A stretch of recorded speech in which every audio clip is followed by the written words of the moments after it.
Good afternoon and welcome to Resolutions for Recovery. This show is dedicated to the education and empowerment of all those struggling and their families with substance use disorder. I was talking with my friend Avi Israel, a fellow advocate from Buffalo and as also a parent who lost his son.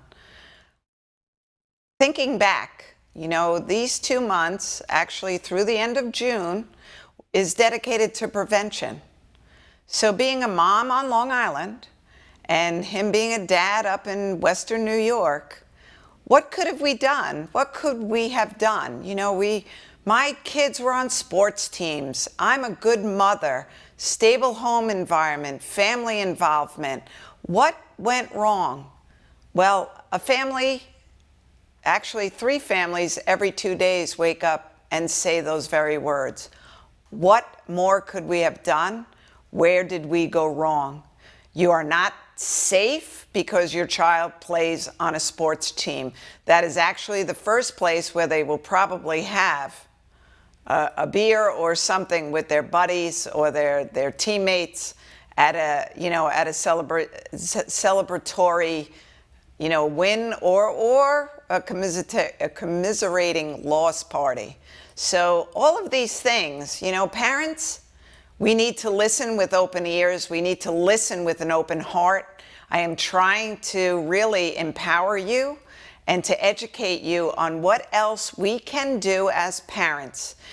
When Zika or Ebola came around, everyone would have been lined up to get their child a vaccination against those diseases. Substance use disorder is a disease, and once that road, in an adolescent brain, it's like wildfire. I lived it. I know the insidious ride that you will go on, and unfortunately, mine ended in a tragic loss. There are many roads to recovery, but we'd like to stop the process before it even begins. That's the point of the next, through the end of June. Please encourage other people that you know, especially children making their transitions, elementary school to middle school to high school. Everyone is vulnerable, and that is the word, vulnerable. So if you're prepared to vaccinate them against HPV, Ebola, Zika, any and all viruses, then you better arm yourself with information to fight the scourge that is across our nation, and Suffolk County and Nassau County being the epicenter of the epidemic. My special guest today is Nicole Carey. Hey, Nicole. Hi. And she is actually the East Northport Drug and Alcohol Task Force, the coordinator there. Yes. And I always give kudos to East Northport, because you really get the community involved, and the community wants to be involved. The school board, which still blows my mind, is all over being proactive and not reactive. Yes. And that's the word. We all want to be proactive, not reactive. Yes. There are an awful lot of steps that we can take to help children really come through some. Puberty is not easy. Childhood in this day and age is not easy. And parents, you can all say, it was the same when I was. It's not the same. No. It's not the same. They have a lot more technology at their fingertips. Yes, they're absolutely exposed to more at a younger age. We know Yes. that. And I mean, yes, kudos to our district. They do a really Great job. They do, and it helps. So Yes. when we talk about prevention, we talk about where it starts, which we know we want them to have an educational program that's evidence-based in the school district. Yes. And there is science behind prevention. Yes, there is. Okay. Just want to point, Yes, there is. we're going to point these things out Yes. as we go along. And we also want community buy-in. Yes.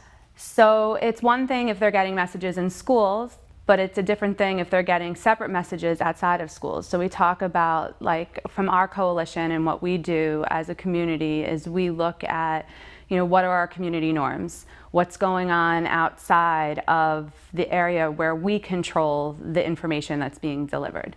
So part of different things or innovative ways that we've tried to engage PTAs and sports teams is we've done surveys asking what kind of tools or what could we do as a coalition for them. The number one answer we normally get is they want to learn how to have candid conversations with their kids, but they're not willing to have them. It's very interesting. It's an uncomfortable conversation. It is an uncomfortable conversation, and right now I'm going to really just plug the OASAS website. Yes. Office of Alcohol and Substance Abuse in New York State, OASAS. So if you Google that, there is a kitchen toolkit that is on their website. There's materials, there's everything that you could print out. Yeah. There's PowerPoints there, but there's also, just for parents, little guidelines as to what to say at your kitchen table. Yes. How to have, motivational interviewing, and or just say something and then shut up and listen is really the biggest key. Yeah, and also, I'm a parent of a teenager, so you also have to be willing to have conversations on the fly and when they present. Yes. And for me, that's happening all the time, on the way to a soccer game, on the way to practice, sometimes when our friends are over. I take every opportunity to listen and respond and be mindful of where they're at in their life. Yes. And what they're being exposed to. But I've thought really long and hard about that, and it's not easy. So I first had to look at how I feel as an individual and, set boundaries and rules for how I want to respond. So we set the tone for what goes on in our house, and that needs to translate, because a lot of parents think if I tell my children one thing but I act in another way because they're physically saying something, they actually think that resonates. But kids will mirror what they see. You are always the model. Someone's always watching you. Exactly. So we send mixed messages even when we don't realize we do. When we go out and we drink and then we drive, Yes. Children don't understand. Why is it okay for you and not okay for me? Exactly. And age doesn't matter to them. If you let them drink in the house and you think I'm doing them a favor because they're safe when I can watch them and I'm taking keys, that's not going to matter. You gave them permission to do it elsewhere. Yes. So those are things that we try to communicate with parents in our district. So that's what I would call a health policy. Yeah. Your house's, your home's, and your family's health policy. Yes. What is accepted, what is not. Clear, consistent rules. Yes. Clear, consistent consequences. Yes. Those things we find are very important. Now, even if you do that, you can't control your child.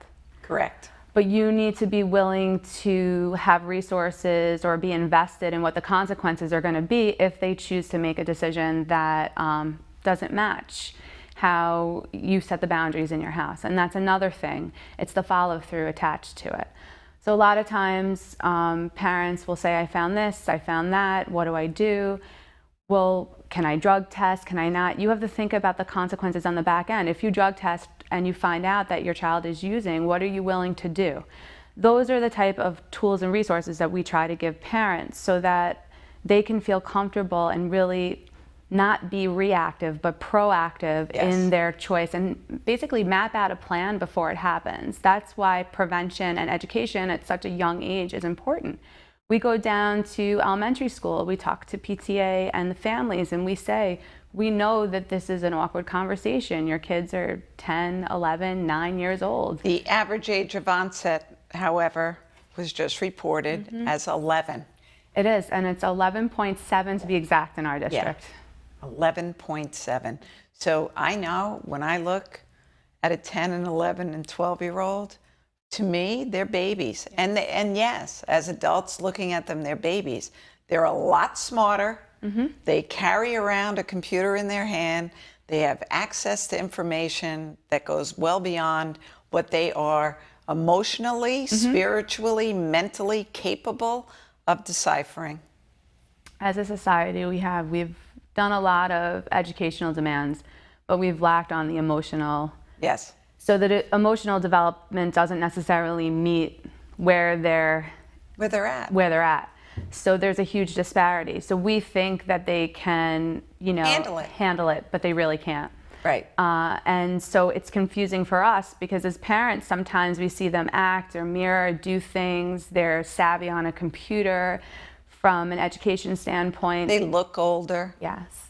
But emotionally, they're still 10. Exactly right. Emotionally, they're still 10. And sometimes as parents, we forget that piece. Yeah. So we have to be responsible and proactive in our approach with them as well. It's a big deal. It's a big deal. It is a big deal. It is a big deal. It's a huge deal. It is. And we know that sometimes people think, well, they're not old enough to understand what you're trying to say to them, but they are. I also like to bring up, in most families, they've already been exposed to someone, either it be in the family or in the family circle, that has substance use disorder. Yes. Whether it be alcoholism or someone else that's struggling with something else. They are very aware of what's going on. Yes. Don't hide it from them. Embrace that teachable moment. Exactly. And they don't have to have 100% of the truth. A 5-year-old is okay with hearing, well, Grandpa is making an unhealthy decision today, and we can't go visit him. Period. Exactly. Or Grandpa's not well right now. Right. And we start to explain that more in detail as they become more readily available to absorb that. I think a lot of what goes on is more about what we're comfortable with personally. And I think that until we look there first and we really resolve those indifferences that we have within ourselves, once we decide where we sit there, whatever that looks like, it's a lot easier to have solid, healthy conversations with our kids. This generation that is coming up, we did such a great job with AIDS, really, that HIV is no longer an issue for this young generation coming up. HIV is on its ugly way back again because of dirty needles, because of many different things. So if you don't want to have that unhealthy, that awkward conversation about teenage sex, well, you better have that awkward conversation about teenage safe sex, because just because you don't talk about it doesn't mean it's not going to happen. I think if we address substance use in our youth like we would address any other health concern, dietary, if your child's a little overweight and you want to teach them how to make healthier decisions and how they regulate their food intake, if we change the way what words we assign to it and we stop using negative words and we use words that are really in line with other health models, yes, I think that we would be better off as a society. I think the kids would not feel so stigmatized about it, not feel so awkward about it. And I think if we embraced it, it would be a lot better for them. Well, in substance use disorder, we know the shame and stigma kills people every single day. Yes. And we keep trying to break that down. These are good people that have a disease that made one bad choice that ignited a disease in their brain. No one chooses to continue that progression in a fatal progressive disease. You're right. No one makes that choice. It's a physical demand. It's a mental demand. It's not as easy to say, just stop. Why don't you just stop? It's not that easy. And I think also what we're trying to do with prevention is delay the onset, right? Yes. So we want the brain to develop as much as possible. And if even having those type of conversations, explaining to your child about the brain and the development of the brain and why you may feeling ready, but you really don't have the ability to reason properly yet. And if you take everything else out of it and you just look at the science behind it and just leave it there, it's pretty black and white if you look at the science. It is very black and white. It is very black and white. So addiction can be traced really to an adolescent disease. Yes. So if we delay the onset and their chances of coming down with a fatal progressive disease go from 65% to 5%, there's no one in their right mind as a parent or anyone else that would not make that choice to do everything they can to lower the odds. Exactly. So why, if you would do that for cancer or diabetes or heart disease or any other disease, why wouldn't you do it for the disease of substance use disorder? I 100% agree. You're singing to the choir, I think. Because people still want to believe It's a choice. that it's a choice. And I am here to tell you that it is not a choice. It's, I mean, our culture and our society, our sporting communities, they all perpetuate it as well. So, But the crazy thing is, Nicole, when someone comes out like Ben Affleck and he went to rehab, people get up and, oh, what a great job he did. Are you kidding me? I agree. We have heroes in your community that are afraid to tell you that for fear of what you're going to think about them. There are heroes in recovery everywhere on Long Island, throughout New York State, throughout the United States. What's the number? 23 million people are in recovery? 23 million people. That's a lot of people. That's a lot of recovery. It's a lot of recovery. So we know recovery works. Yes, we know recovery works. And, part of that is the media, and we know sexy sells, right? So it's something that will spark interest. That's more interesting. It's more engaging. Until we can change the mindset around that, Yes. and we can highlight more of the hero stories of everyday people, which are more real life people, it's never going to change, right? So we have a lot of work to do. We have a lot of work to do, and I get passionate when I talk great. about this because we need to get passionate when we talk about this. Exactly. 3 people every 2 days in Suffolk County is unacceptable. It's unacceptable. 3 families waking up, joining a club that no parent should ever belong to. Yes, absolutely unacceptable. And Crazy. And hopefully one day we could make it avoidable, right? Yes. It is, there are a lot of parents that don't want to hear this, but it is 100% preventable if a drug or a substance or a drink never enter an adolescent body. Yes. Is it feasible? Not always. Not always. A lot of pressure on a very young person. It's not if you're going to make a mistake, is how do we come out of that mistake? It's open communication. I always say Yes. we talk about peer pressure, right? Which is, everyone, it's everywhere. But I explain it to my daughter as it's not peer pressure, it's self-pressure. Yes. So, I say to her, it's not necessarily that someone's forcing any type of substance into your body. It's that you're putting pressure on yourself to engage. It may be at a point when you're not ready to because of your peers. Yes. So it's everyone wants to fit in. Yeah. Every person wants to fit in and feel that they belong with a certain group. Yes. But it's not even groups anymore. We Right. know that doesn't even matter. We know that there is no such thing as A safe group. a safe group. That's totally not even an accurate statement, which is something else that we try to educate parents on, because parents think if my kid is an honor student, is an Exactly. athlete, is a musician, is all of those things furthest from the truth. So we talk about, in coalition building and things that we do, we talk about risk factors and protective factors. And a lot of times we look at the same things that we think protect our kids, also put them at the greatest risk. So how do you combat that? Right. What do you do? Open communication, tools, honesty, being able to have just the candid conversations, non-judgment. Non-judgment is very important. Huge, huge. Understanding that mistakes are going to happen, and allowing your kids to tell you things that may be very hard to listen to. Yes, it's important. But it's important. You are still their number one person to go to. Parents really are. Number But one. Number one person that they want to confide in. They want to confide in, Yes, but find it very difficult too. they do, because a lot of times they speak and we don't hear. We don't speak and we listen with an adult brain. So something that is very troublesome to your 12-year-old, and I've done it. Oh, that's nothing. Don't worry about it. It is something to them.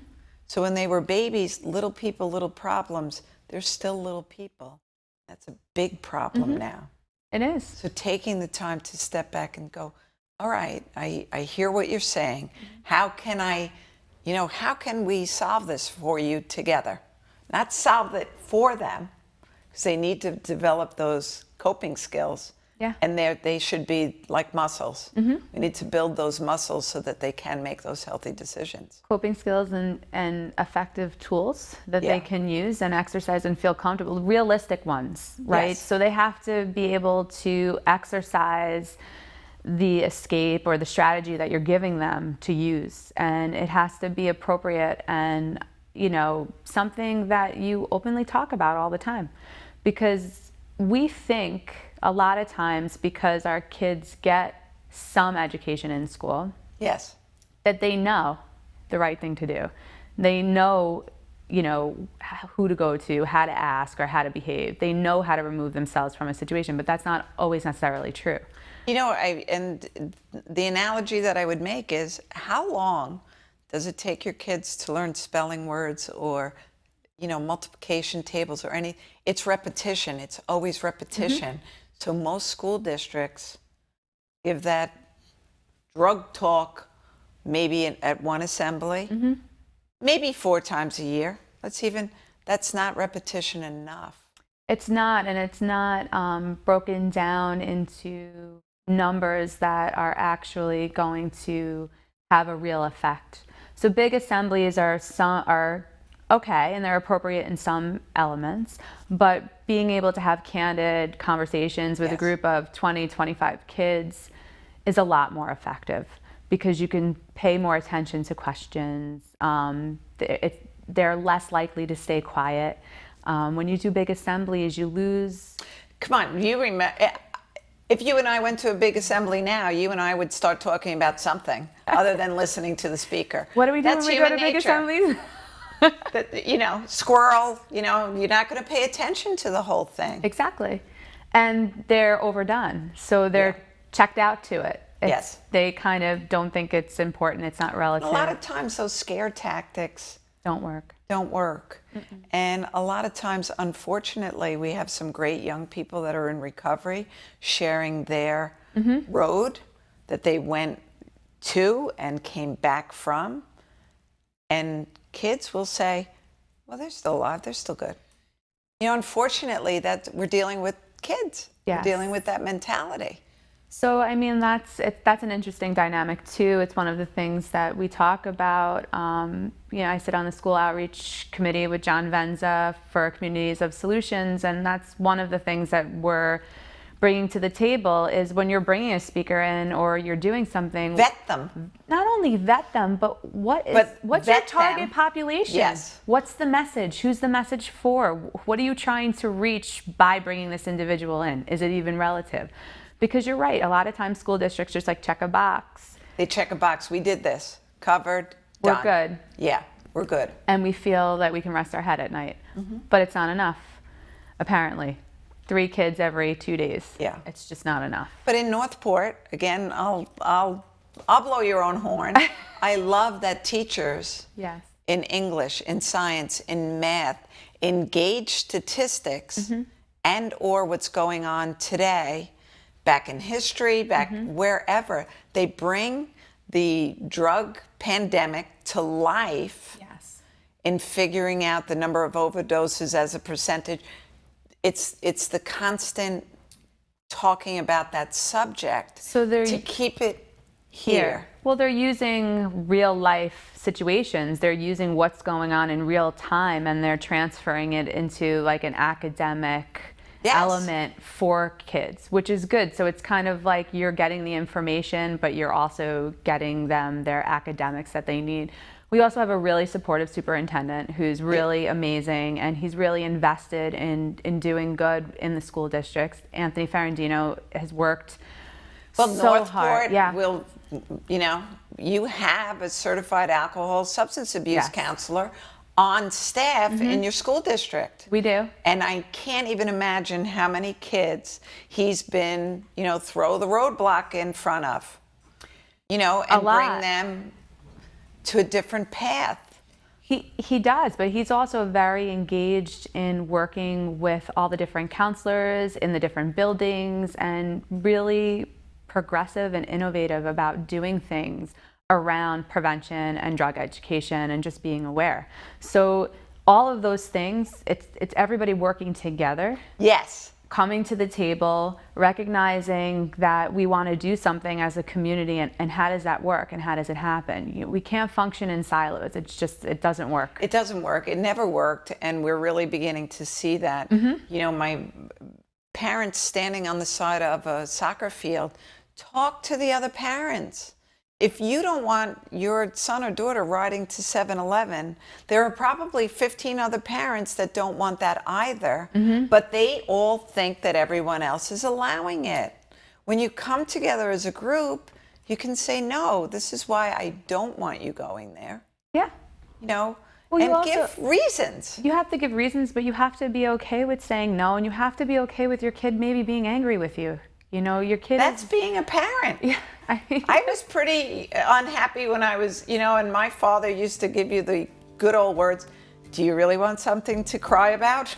It's true. But it's true, you know, this is my decision. I don't need to explain it to you.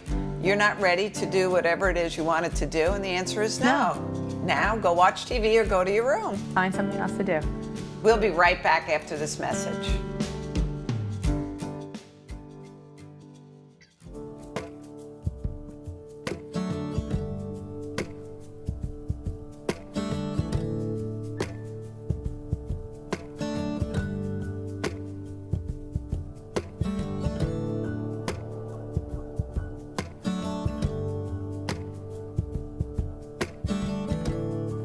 Well, I had a dream, I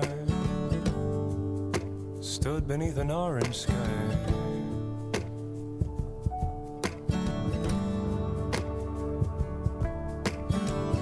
Oh, but you know I am so weary. And you know my heart's been broken now. Sometimes my mind is too strong. Talk to your kids about the dangers of prescription drug abuse. The partnership at drugfree.org. They said heroin would be the best high I ever had.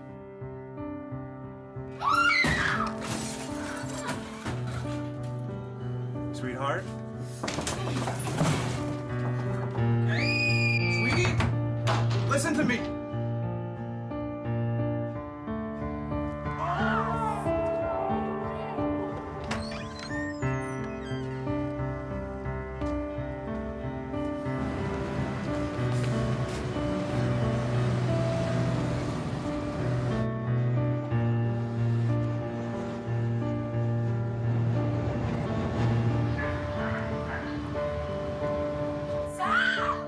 Just leave me alone! They said heroin would be the best high I ever had. They lied. Find out the truth about heroin. drugfreeworld.org. Give me an H. Give me an E. Give me an R-O-I-N. What's that spell? Heroin. Started at a party, everyone was there. She had a couple pills on a little dare, but now she's missing class and she's dropping her pom-poms. Nobody knows where she is, not even her mom. Everybody thought she was the all-American girl. So there goes the books, it's all about the score. There goes the doggy, life is such a bore. There goes the family, she's got a new friend. There goes the looks, this is the end. I guess she really was the all-American girl. Pick up heroin and you'll throw away everything you love. Share your stories on Instagram with #heroin. And welcome back to we're still in discussion. So we get very passionate about things like, you know, prevention and being the roadblock. You have to jump. Listen, unfortunately in Lindenhurst just this week on Mother's Day, right? Mom and daughter, 16-year-old daughter, coming out of church, and a car, unfortunately, driven by an elderly woman, raced in reverse, and the mom pushed her 16-year-old daughter out of the way, and the mom was killed.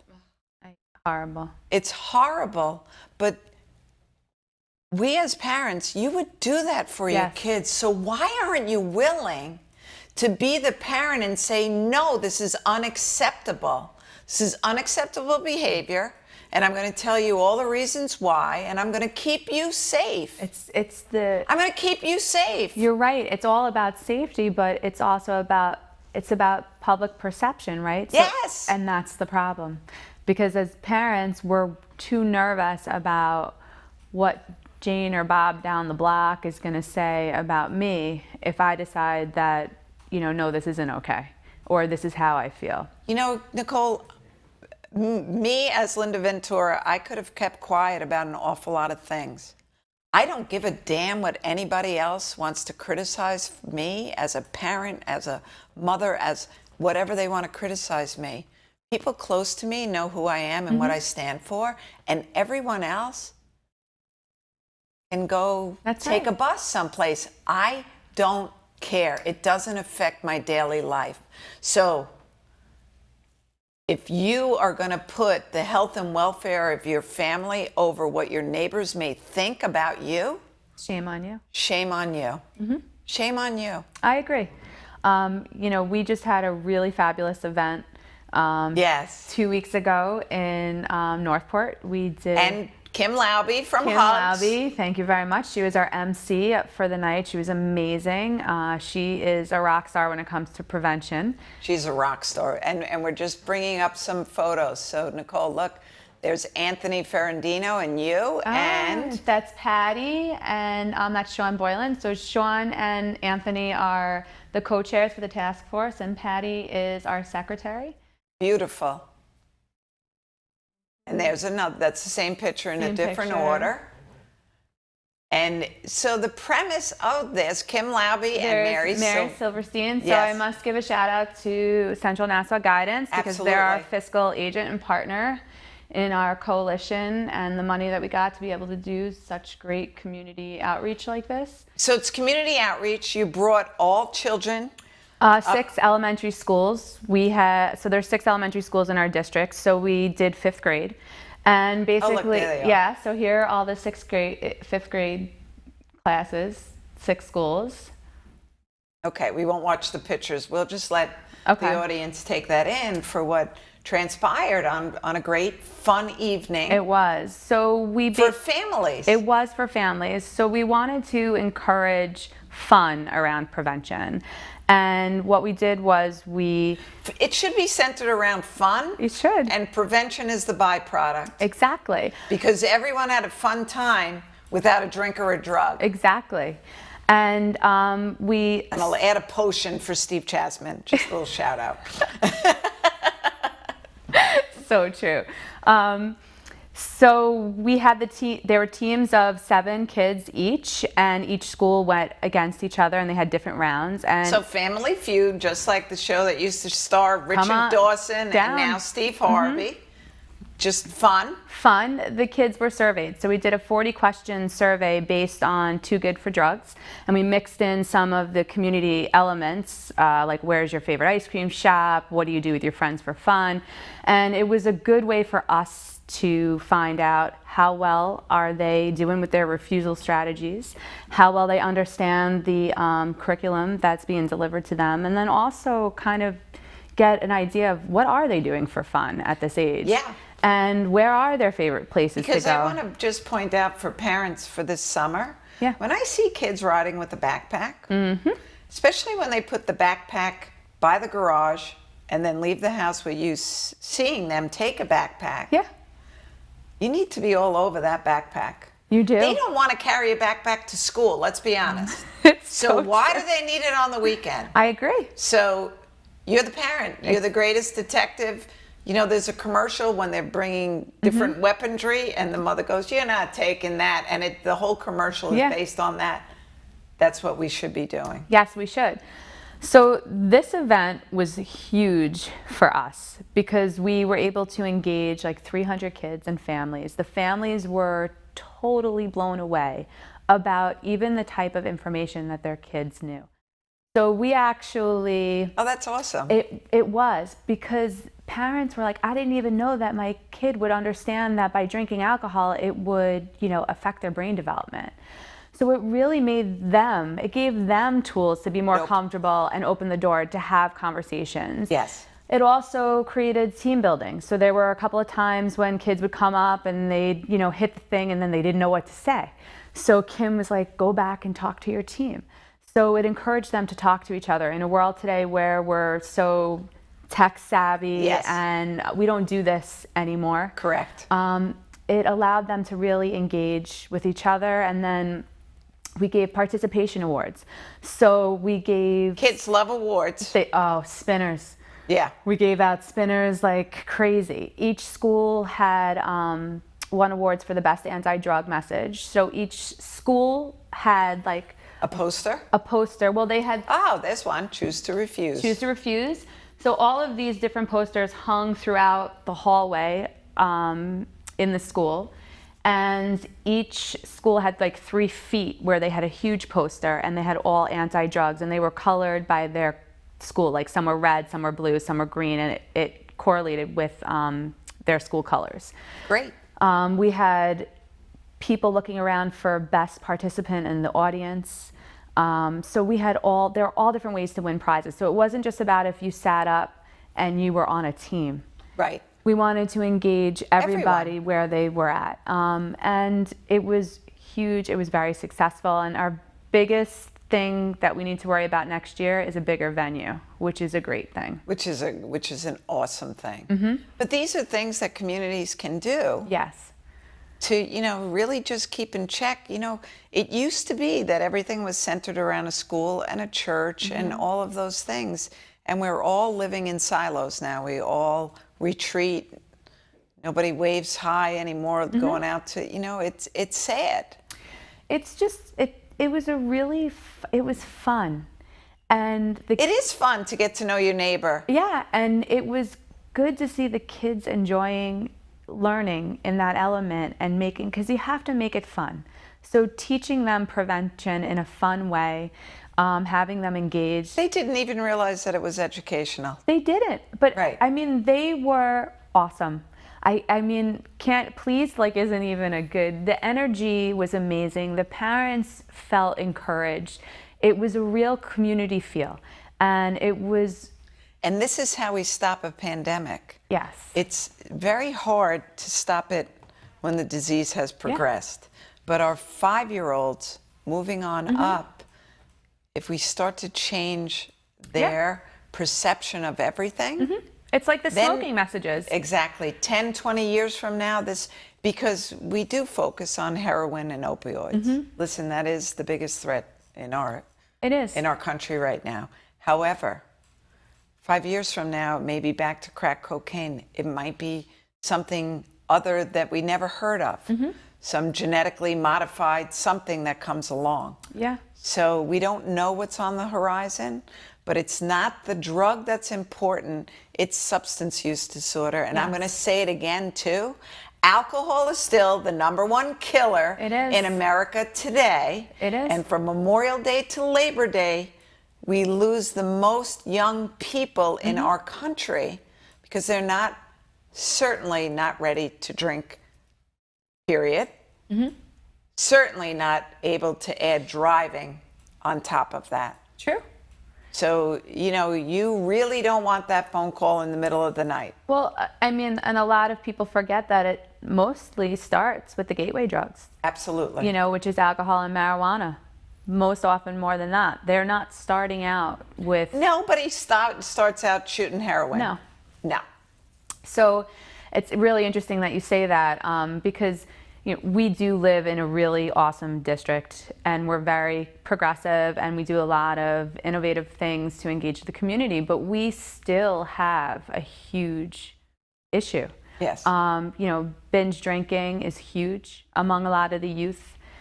We have parents who come to lacrosse games with red Solo cups and they're drinking on the sidelines, and these are the things that we talk about. These is the subliminal messages that our children get. It's a mixed message. I mean, it's not appropriate to be drinking on the sideline of your kids. It's not about whether or not you're of age to drink. Correct. And that's kind of what we try to talk about. If you were standing on the sideline of your child's sporting game and you had a beer or a drink in a regular glass, you'd be asked to leave the school grounds. Right. The fact that you choose to conceal it and that it's wrong. Doesn't make it right. Right. Especially now, after you've had a few drinks, you're going to get in a car and you're going to drive away. With your kid. With your child. Yeah, so that's kind of where we're not the buzzkill No. either. Listen, you can go out and enjoy yourself. Absolutely. There's an appropriate time and place for it. Correct. And it's just being mindful, right? Yes. As an adult, you choose not to talk about certain things in front of your kid. You try to use appropriate language so that you aren't using vulgar language in front of them. Hopefully, sometimes we're not perfect. But we think about things like that, but we don't think about something like that. We think, I'm an adult and I could exercise my right to do what I want when I want, but we're not thinking about the message behind that. So that's the other piece that we try to talk about and engage, the sporting community to make more demands of their parents, right? Yes. Say, no, it's not okay. You can come to a game for an hour and a half and you don't have to drink. And if you can't come to a game for an hour and a half without a drink, then perhaps you need to think, look at yourself. Yeah, exactly. You should be, we had the discussion with Governor Cuomo signing into law that movie theaters can now sell liquor. Again, adults can go out and choose to have a glass. I'm all for that. But we should be able to go and view a movie without having a drink. I mean, I know that there for that 90 minutes. Yeah, so there are people who support it and who are against it. I, for one, as a mother of a teenager, feel like there's very few places where my kid can go where a family can go. Yes. To be quite honest, just to be a family without, them serving liquor there. So it's definitely worth a discussion, and it definitely prompted a lot of heated discussions. Yes, it does get very heated. And it's, I mean, that's the beauty of the world. I know how I feel about it. I know how you feel about it. And, I just challenge people to look at it as that we have a responsibility for our young... For our youth. Yeah, for our youth and our generation. But again, when you come home every day and you say, I had a very stressful day, I'm going to have a glass of wine, I'm going to have a beer, I'm going to have a drink, do not be surprised when your 10 and 11-year-old come home after having to what is to them a very stressful day, and they are going to mimic their number one heroes. Yes. And have... while you're at work or while, everyone is very, very busy. Yes, they are. In today's world. So what is the message that you're sending to them? What are your coping skills? What do they look like? Have a drink. Have it when your kids go to bed. Have it after you come home and say, I had a really stressful day and the only thing I want to do right now is be with my family. Right. I want to talk to you guys. Let's go for a walk. Let's go get pizza. Let's have ice cream for dinner and forget the day. Or I had a stressful day. Mommy needs to go for a run. Exactly. Teach them different ways to deal with it and work through it. I 100% agree. I also think that, just being able to talk about the fact, like I had a stressful day, and sitting down with your family and saying, that so that they know that this is a part of life. It Yes, happens. every day it can be a challenge. It can. And making them understand that not every day is going to be a great day. And we really sometimes don't need a solution, right? Some No. day it's just going to be what it is. Some And days you just need to lay on the couch and watch SpongeBob. Some days you just need to do that, right? It's You true. just need to be mindless. And it's okay. It is. So, I mean, I'm very grateful for the opportunity to work in my district under the guise of, great people like Anthony Ferrandino. He's awesome. And we really do have a lot of support. We're doing a color run in October. You're very active the 9 months out of the year, but Yes. also in the summertime. Yes, we are. You run a place for kids to go on Friday nights, right? So there it's the YDA, which is Yeah. Youth Directives and Alternatives, and they have 2 locations in our community, and the population that they serve is really middle school aged kids.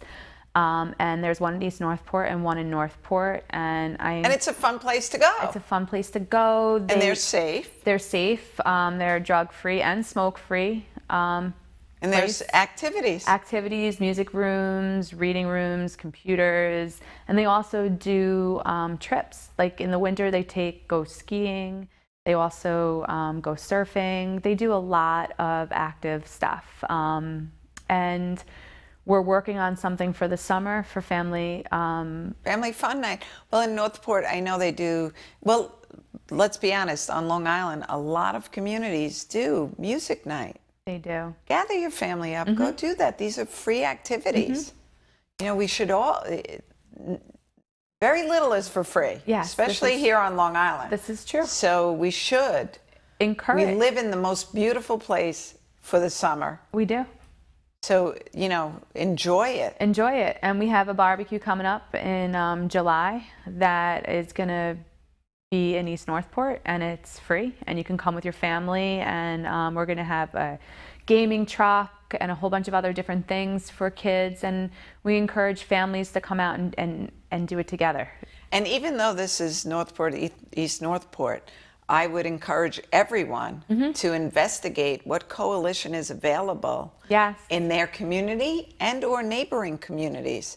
And guess what? If there isn't one in your community, be the one to start it. Exactly. Step up, find some other active people. Listen, when my kids were little, I was the Girl Scout, Boy Scout, lacrosse coach, religion teacher, classroom mom, all of those things. It's always the same people that step up and volunteer.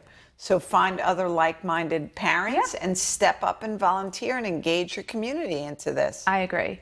And I think, our school board was really responsible for starting our coalition. We had a school board member who brought a motion, and they did this. So it's possible. And if you're Instead of saying, we don't have a problem in this community. I know. Every community has a problem. They do. And even if you want to be so bold as to say you don't have a problem, we need to be the example for our children. So why not create an environment where they can be safe from all of the things that you don't allow them to ride their bicycle in the neighborhood, right? Fear of kidnapping, fear of all of these things. Let them go and be kids in a safe, supportive environment. Right. I mean, there is no better, best, good, bad. I mean, there's no district that is immune. No to- district is immune. And one life lost is frankly one life too many. Yes. So I don't care if your neighboring district, well, they really have the problem. If one child in your community dies, that's one too many. Exactly. Let's just keep that in mind. I agree. No one deserves to die from this disease. And I always, and I'm going to share it again. The very first op-ed that I wrote for Newsday, I knew on the online version, don't read the comments, but I knew that I had to read the comments because it was just something inside me that needed, and to actually see people, well, he deserved to die. He was a junkie. No 21-year-old kid deserves to die. I don't care what the circumstances are. And how dare you? How dare you be so blind to life? It's really, it's disheartening how... It is disheartening. It's how unkind. How unfeeling. How callous. It is. It's just, it's ignorance, really. And it's almost, it's really... I don't know the word that I want to use. It's hard, especially when you work in the space and you know how many people are out there using the right language, doing things to change the stigma around it. You have people in recovery who are vocal about I'm a person in long-term recovery. Yes. And are really active members of society and honorable members of society. Dr. Charlie Morgan, who is the medical director for the state of New York, Dr. Charles Morgan, medical director, state of New York, a person in long-term recovery. Really? So if anyone wants to be so naive, I'm going to use a nice word because I really want to say stupid, to think that people in long-term recovery don't amount to anything. That's right. They amount to anything they want to amount to, because trouble is the gift. If you can overcome addiction, you can do anything you set your mind to do. I agree. When focused in the right direction. 100%. And I think that we have to keep on challenging people on their theory that And their about choice perceptions. and their perception. Their perceptions. It is a disease. It is a disease. And I think that we need... No one on the face of the earth that wants to deal with the withdrawal from any drink or drug. No. It's brutal. It's brutal. It is. And to think that someone chose that. You don't choose it. That's You what... don't choose it. it. It hurts. It hurts. It does. So The disease beats that patient up enough. Because with all the robberies of, $100, $200, $300 occurring on Long Island, those are people, they are seeking money to feed their body what it is demanding that they have. Not that they're choosing to do that. It's demanding that they have it. It's a disease. And when they're active, they're not thinking or acting in a mindset that is healthy. Correct. And that's what people need to understand and stand behind. And I think the prevention piece is to start young, start very young, start as young as you can. Have active conversations just like you would about smoking cigarettes, just like you're okay with saying smoking is bad for you, it's unhealthy for your lungs.